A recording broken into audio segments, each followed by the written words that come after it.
Hari ini saya pengen ngajak teman-teman semuanya merenungkan kisah cintanya putri Rasulullah SAW yang bernama Zainab bintu Rasulillah. Kalau cerita dari Sayyidah Fatimah kita sering mendengar, Sayyidah Aisyah kita sering mendengar. Tapi bagaimana dengan kisah Sayyidah Zainab bintu Rasulillah? Zainab anaknya Rasulullah SAW. Ada sebuah kisah cinta Zainab yang sangat inspiratif dan mudah-mudahan menjadi penyemangat buat para jomblo fisabilillah dan yang udah menikah juga untuk bisa meniru ketulusan dari cinta Zainab dalam kehidupan beliau. Satu hari seorang laki-laki yang bernama Abul As datang ke rumah Rasulullah SAW untuk melamar Zainab. Dia mengatakan, "Wahai Muhammad, saya ingin melamar putri engkau yang bernama Zainab."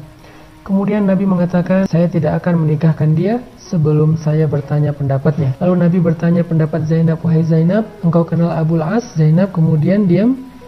Dia melamar engkau, "Wahai Zainab, apa pendapatmu? Jika engkau setuju, maka aku akan nikahkan engkau dengan Abul As." Waktu itu Nabi belum mendapatkan wahyu, artinya belum menjadi Nabi. Zainab setuju dengan lamaran Abul As, maka menikahlah Zainab dengan Abul As. Selang beberapa lama kemudian, Rasulullah SAW mendapatkan wahyu dan dilantik oleh Allah sebagai Nabi. Dan sejak Nabi berdakwah tentang Islam kepada keluarganya, Zainab termasuk di antara yang pertama-tama masuk Islam dari kalangan keluarga Nabi. Ada Khadijah, ada Zainab, ada Ali bin Abi Thalib, dan seterusnya. Setelah Zainab masuk Islam, Zainab pulang ke rumahnya, mengatakan kepada suaminya, "Wahai Abul As, apa pendapatmu tentang ayah saya?"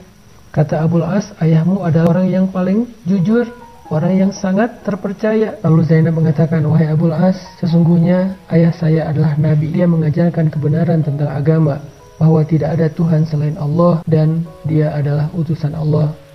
Abul As kaget. "Apa yang kau katakan, wahai Zainab?" "Wahai Abul As, apa yang disampaikan ayah saya adalah kebenaran, dan saya pun telah meyakini kebenaran itu bersama ibu saya Khadijah. Jika engkau berkenan, marilah ikut dengan saya. Kita sama-sama belajar tentang kebenaran ini untuk mengikuti Rasulullah SAW." Kemudian Abul As mengatakan, "Saya tidak ada urusan dengan omong kosong ini. Sesungguhnya saya tidak suka kepada orang yang telah mencela nenek moyang kita, mencela sesembahan kita, dan membuat kekacauan di tengah-tengah kaum kita." Akhirnya Abul As membiarkan Zainab dengan agamanya, sedangkan Abul As sendiri tidak mau memeluk Islam. Zainab terus berusaha untuk memahamkan suaminya tentang kebenaran Islam, walaupun Allah mentakdirkan belum memberinya hidayah. Sampai akhirnya turunlah perintah kepada Nabi untuk berhijrah. Ketika kaum muslimin satu persatu berangkat berhijrah ke kota Madinah, dan yang terakhir Rasulullah SAW juga dapat perintah untuk berhijrah bersama Abu Bakar, Zainab bertanya kepada Rasulullah, "Ya Rasulullah, apakah saya perlu berhijrah ke kota Madinah sedangkan suami saya masih dalam keadaan belum beriman?" Nabi mengatakan, "Wahai Zainab, tunggulah, tetaplah kamu bersama dengan suamimu di kota Mekah." Akhirnya Zainab dengan berat hati harus menetap di kota Mekah bersama dengan suaminya, dan dia terpisah dengan ayahnya tercinta Rasulullah SAW. Setahun kemudian terjadilah perang Badar. Dalam peperangan itu Abul As keluar bersama dengan pasukan kaum musyrikin untuk memerangi Nabi SAW. Makanya perang Badar itu termasuk perang yang paling berat bagi kaum muslimin. Di antara mereka memiliki saudara yang berdiri di barisan musuh, berdiri di barisan kaum musyrikin. Ada ayah yang harus berperang dengan anaknya, ada paman yang harus berperang dengan ponakannya, ada mertua seperti Rasulullah SAW yang diperangi oleh menantunya sendiri. Sehingga perang Badar menjadi ujian yang paling berat bagi kaum muslimin. Setelah terjadi perang, dan kita tahu perang Badar Allah memberikan kemenangan yang besar bagi kaum muslimin, ternyata Abul As termasuk di antara orang-orang yang ditawan di antara tawanan-tawanan di kota Madinah. Kemudian sampailah berita ke kota Mekah tentang penawanan Abul As kepada Zainab bintu Rasulillah. Zainab menjadi sangat bersedih di kota Mekah.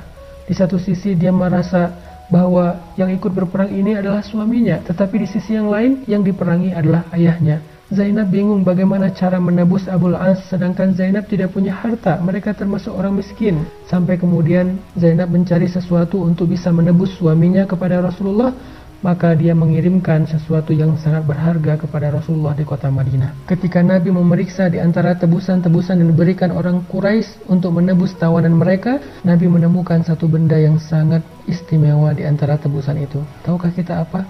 Kalungnya Khadijah. Ketika Nabi melihat ada kalung Khadijah di antara banyak harta-harta tebusan, Nabi mengambil kalung itu. Wajah Nabi kemudian berseri-seri.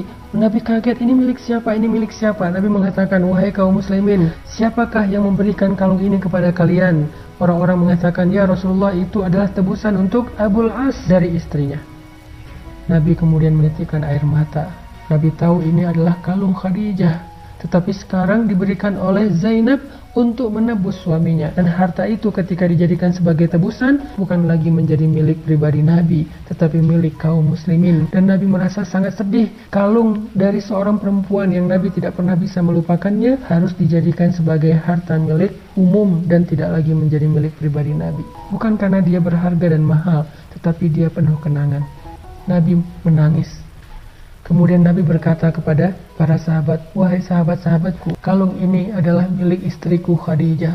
Apakah kalian rela seandainya kalung ini dikembalikan kepada Zainab? Atau jika kalian merasa enggan, maka aku akan biarkan kalung ini menjadi harta tebusan. Semua mereka sadar dan mengatakan, ya Rasulullah, kami tidak akan mengambil sesuatu yang berharga di hatimu. Biarkan itu kembali kepada Zainab bersama dengan suaminya Abul As. Akhirnya Nabi tersenyum dan bahagia kalau itu dikembalikan kepada Zainab. Lalu Nabi mengatakan kepada Zainab dalam pesannya melalui Abul As, wahai putriku Zainab, jangan pernah engkau menggadaikan kalung ini untuk siapapun, karena ini adalah milik Khadijah. Kemudian tidak lama setelah itu turunlah perintah dari Allah Subhanahu wa Ta'ala untuk menyuruh Zainab bercerai dengan Abul As, karena tidak boleh perempuan beriman menikah atau tetap menjadi istri bagi seorang laki-laki yang kafir kepada Allah Subhanahu wa Ta'ala. Akhirnya Zainab pun untuk terakhir kalinya membujuk Abul As, wahai Abul As, suamiku tercinta, maukah engkau ikut bersamaku ke kota Madinah dan beriman kepada Rasulullah, sehingga kita tidak perlu bercerai, kita tetap menjadi keluarga yang utuh? Abul As mengatakan, tidak, saya tidak akan mau beriman kepada Muhammad. Akhirnya dengan terpaksa dan sedih hati, Zainab berhijrah ke kota Madinah dalam keadaan menjadi jandanya Abul As. Sampai di kota Madinah, Zainab dilamar oleh banyak laki-laki selama 6 tahun berturut-turut. Satu persatu datang ke rumah Nabi melamar Zainab, karena mereka tahu keistimewaan dari putri Rasulullah. Semua mereka ingin menjadi menantunya Rasul, tetapi semua lamaran itu ditolak oleh Zainab. Kenapa? Zainab belum bisa melupakan Abul As. Zainab masih berharap suatu saat Abul As akan datang untuk merujuknya dan masuk Islam. Sampai suatu hari Abul As bersama rombongannya berangkat ke Syam untuk berdagang. Pulang dari perdagangan, terjadi peperangan antara Abul As dengan kaum muslimin di dekat kota Madinah. Peperangan kecil, tetapi waktu itu Abul As kalah dan dia lari ke kota Madinah mencari perlindungan kepada Zainab. Dia bertanya ke setiap orang, di manakah rumah Zainab? Ketika dia menemukan rumah Zainab, di waktu subuh dia datang mengetuk pintu rumah Zainab. Ketika Zainab membuka pintu rumahnya, dia melihat Abul As, mantan suaminya, ada di depan pintu rumahnya. Sehingga Zainab penasaran dan bertanya, wahai Abul As, apakah engkau ingin masuk Islam dan ingin merujuk aku? Kata Abul As, tidak wahai Zainab, aku meminta perlindungan kepadamu seandainya engkau masih menganggapku sepupu dan ayah dari anak-anakmu. Kemudian Zainab berangkat ke masjid untuk sholat subuh. Lalu selesai sholat subuh, Zainab berdiri dan mengatakan, wahai Rasulullah, wahai kaum muslimin, aku meminta perlindungan untuk Abul As. Nabi kemudian datang ke rumah Zainab, bertemu dengan Abul As. Wahai Abul As, aku akan kembalikan kepadamu hartamu dan engkau adalah orang yang bebas. Ketika Abul As dibebaskan oleh Nabi SAW, barulah Abul As merasa tenang. Kemudian dia kembali ke Mekah. Setelah selesai urusannya di kota Mekah, dia kembali ke Madinah dan dia mengatakan, Asyhadu an la ilaha illallah wa anna Muhammadan Rasulullah. Sejak saat itu Abul As kembali kepada Zainab. Dan selang setahun kemudian Zainab pun meninggal dunia. Saat Zainab meninggal dunia, Abul As menjadi orang yang paling keras menangisnya, seperti seorang anak kecil yang ditinggalkan ibunya. Menangis sekencang-kencangnya. Abul As mengatakan, ya Rasulullah, tidak ada gunanya dunia ini tanpa Zainab. Selang setahun kemudian setelah Zainab wafat, Abul As juga wafat dalam keadaan menunggu hari pertemuan dengan Zainab. Merekalah kekasih dunia dan akhirat. Apa pelajarannya dari kisah cinta Zainab dengan Abul As? Cinta sejati itu dibangun di atas keimanan. Cinta sejati dibangun dengan ikatan karena Allah Subhanahu wa Ta'ala. Mudah-mudahan kita bisa membangun cinta sejati dengan iman di jalan Allah Subhanahu wa Ta'ala, sehingga siapapun yang masih punya cinta yang bukan karena Allah dan tidak dibangun atas landasan agama Allah yang tidak halal, maka ayo kita jadikan cinta kita cinta yang diridhai Allah, sehingga cinta itu mendekatkan kita kepada Allah dan cinta itu akan kekal dalam surga Allah Subhanahu wa taala. Barakallahu.